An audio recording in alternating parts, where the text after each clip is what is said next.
Hello everybody, today for you I have a Lightsworn control deck for the Edison format 2010. The objective of this deck is to slow down the Lightsworn strategy in order to make it more consistent, in order to make your draws better. Let's take a look at it.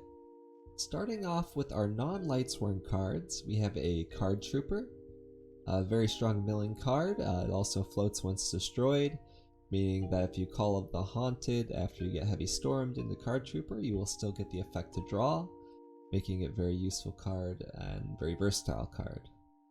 We also have one Plague Spreader, of course, a very good card to mill, giving us access to synchro monsters in a deck that would not normally. We have Gores, of course. 3 super nimble Mega Hamsters. We'll be using these in this deck to set Raikou. Big surprise.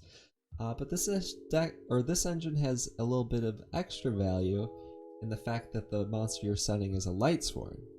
This will give us access to Celestia plays, which is a main focus of this deck. Lightsworn Celestia, you can send the top 4 cards of your deck to the graveyard to target 2 cards your opponent controls and destroy them. You have to tribute summon a Lightsworn for this. Tribute a Lightsworn. This is the second strongest play you could do in this deck and in Lightsworns in general.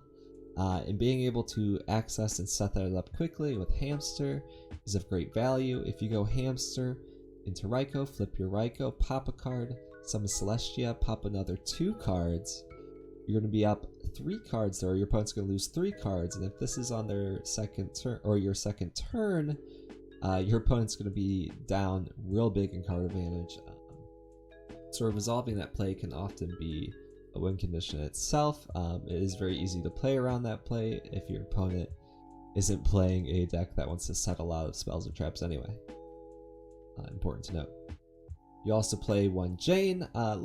Jane was a late addition. My real focus when I was building this deck was to try and only play the good Lightsworns.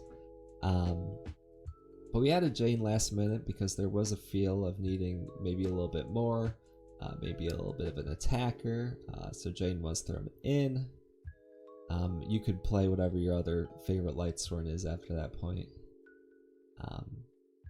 You have 3 Lila, of course. Popping back row is very good. It's going to allow you to clear back row to set up for your JD plays.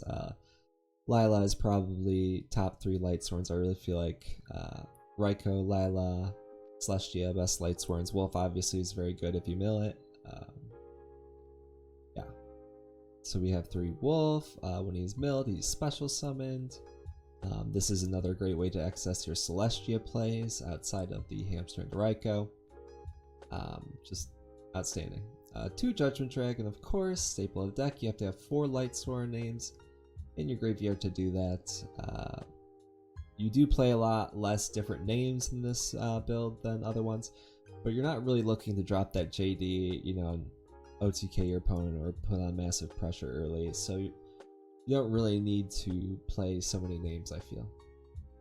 1 Charge Light Brigade, of course, 3 Solar Recharge, play plenty of Lightsworns to use it. 2 Monster Reincarnation, if you mill your JDs, you want to get them back. Sometimes you'll get your Celestia back if you hit that lucky mill of a wolf or something and end up with that Lightsworn. Reincarnation into Celestia, very, very powerful play on its own. Book of Moon, very versatile with the Hamsters and Raikous. Brain Control, pushing for big damage. You do have a tuner. Foolish Burial is instant tribute fodder for Celestia. Insane. Heavy MST, of course. Bottomless. We do play Call the Haunted. We do have good Card Trooper is a good target. We also want to set up for Celestia plays, so of course we could bring back a Lightsworn. Often I'll use Call the Haunted on the end phase to bring back Lila so they can't Bottomless or TT. Start of my turn, put Lila to the fence, pop the back row, sack for Celestia, pop another 2 cards, and proceed to win the game from there. We play 1 D-Prison. D-Prison is just generic good trap. I did consider playing a Raigeki Break, go over it. Raigeki Break could be good too, of course. We play 1 Glorious Illusion. This is an extra Call the Haunted for this deck. As I said before, Celestia is a big deal. We're setting up for Celestia. Gives you an extra 2 mills, so it's actually potentially better than Call the Haunted, given that. Mirror Force, Judgment, Torrential, Trap Dust Shoot. We play all the standard traps, all one-ofs, because we don't want what we're doing to be predictable to the opponent in any way. Multiple D Prison, multiple Boundless just starts to get like predictable. In the side deck, we have some important side cards. Consecrated Light, absolutely necessary. In the side, this is a win condition, and it's like Black Wings, especially when you have some backcard to support it now. 2-Side Dragon, of course. Raigeki Break you could consider playing. I see some builds play Beckoning Light. Not a big fan of this card, a little slow. A lot of times I don't want to just add back all light monsters. Because I play a low Lightsworn count, we might keep some of it.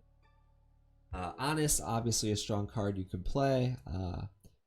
Definitely something you might want to consider fitting in, but it is not a good card to mill, so we're really trying to play out that control thing. Seeded Crow, of course. Lightning Vortex is a good side card against certain decks where you can't get over month. So that sums it up, guys.